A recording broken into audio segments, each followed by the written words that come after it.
When your food is brought to you and you thank the server, because if you don't, who will?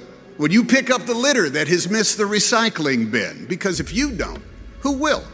When you make good on your victories and learn from your losses, because both are the results of proud and noble efforts. If you don't, who will? Now listen, it's not fair,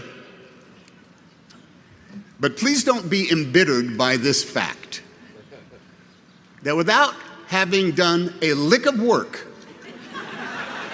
without having spent any time in class, without once walking into that library, in order to have anything to do with the graduating class of Harvard, its faculty, or its distinguished alumni, I make a damn good living playing someone who did.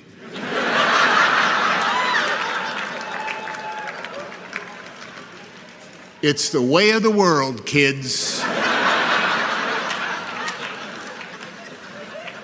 On behalf of all of us who studied for 2 years at Chabot Community College in Hayward, California,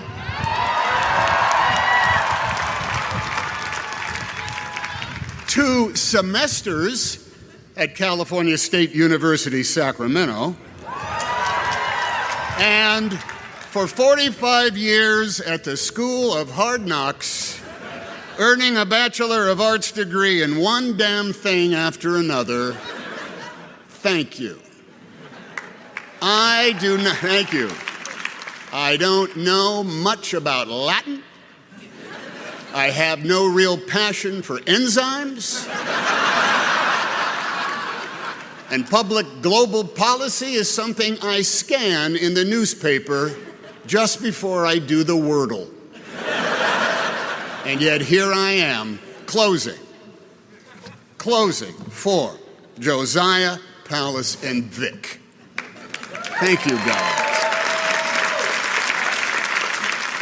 Some of us here can recite by repetition the preamble to a television show we might have seen 5 days a week about a strange being from another planet with powers and abilities far beyond those of mortal men, Superman, who, disguised as a mild-mannered reporter for a great metropolitan newspaper — there were many metropolitan newspapers once, and some of them were great — who could change the course of mighty rivers and bend steel with his bare hands. He was faster than a speeding bullet, and he was more powerful than a locomotive, and he was able to leap tall buildings at a single bound, and those are very, very impressive superpowers. No? Well, what was most impressive about his powers was how he chose to wield them. Yeah, cats were saved from trees, and evildoers were banished to the phantom zone, and the innocent were rescued with reliable and assuring regularity. But in those half hours, which have since grown to many full-length films and multiverses, and God, you kids see them all, was the ongoing struggle for not just the protection and safety of the world, but too the exposing of crooks and their lies to the light of day. Superman, you see, and his proxies of Wonder Woman and Captain America and Black Panther and the Black Widow and the Fantastic Four. My God, there's a million of them. They are all enmeshed in that never-ending battle for truth, justice, and the American way. And in such a struggle, being a Superman is a plus, even with his one lethal weakness, exposure to chunks of the wreckage of his home planet destroyed by its own hubris and apathy. But hey, there ain't no Superman nor anyone else in his Justice League. There's just us on this planet. Now, on occasions such as this, beware of certain orators who resort to using sage quotations from historical figures, or the words of legends of literature and arts, or the name-dropping of famous friends as a claim to some kind of wisdom or super ability. Some people standing at this podium shouldn't be considered much more than lucky sots who are in the right place at the right time with the right goods and the right attitude. Or, as a man named Marlon Brando once said to me, Vic, would you pick up that name I just dropped? Marlon Brando, would you hold on to it till we're done? Thank you. Give it back to me at the end. I'm going to need it back. Yes, as a man named Marlon Brando once said to me on a message he left on my telephone answering machine, Tommy, handkerchief, this is Marlon Brandflakes calling you to ask where you are. Then later, he told me that when he was a young man and registered for the draft, he filled out the form for his name and age, but when it came to his race, he wrote human. But Tommy, what are we all but human? Yeah, we are all but human. Now, as an armchair historian who reads nonfiction for pleasure,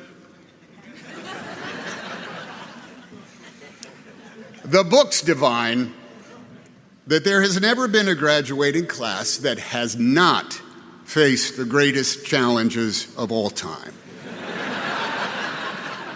That come every spring, the maelstrom of history swirls so wildly that no matter the year or the era or the generation, there is always an atmospheric river of events that makes right now the hinge upon which our fate is turning.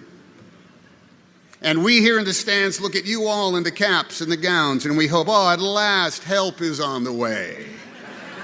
Somewhere matriculating today is a man of iron, a woman of steel, a superhuman just in the nick of time. Now, this is not because we have failed in our duties or are completely spent. We have done some very super things over our generations. It's because we are all in a cage match, mixed martial arts battle royale with agents of hubris, apathy, intolerance, and braying incompetence, the malevolent equals to Imperial stormtroopers Lex Luthor and Loki. And we could all use a superhero right now. Now, looking out at the flowing colors of Harvard Yard, the goofy big hands that clap, the balls that represent the world on which we live, the streamers and the piatas, and someone's very big face rendered large out there amongst the, there she is, that's it, that's it. We see beings who are young and restless, with energy and imagination, with righteousness and enlightenment and joy and compassion. And we celebrate your proclaimed wisdom and your worth ethic. We know no one is faster than a speeding bullet, to our shame, every day, to our shame. But we can still summon more power than a locomotive, and we are able to leap tall buildings at a single bound if we have the right gizmo. We can change the course of mighty rivers, if such a thing should be done. And we make machines that bend steel as easily as using our bare hands. And we know that to each other we often seem like strange beings from another planet, in habits and tastes and languages, with holidays and foods we eat and names of the days of the week, all varying. We all have special powers and abilities far beyond the reach of other mortals. Some of us can repair a screen door with ease.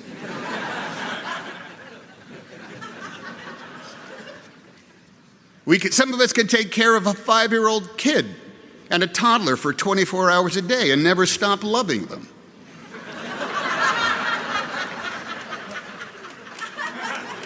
Some of us make sense of physics and economics and global policy. Some of us survive somehow on minimum earnings. Some of us graduate from college despite years of lockdowns and Zooms. Now, these achievements are all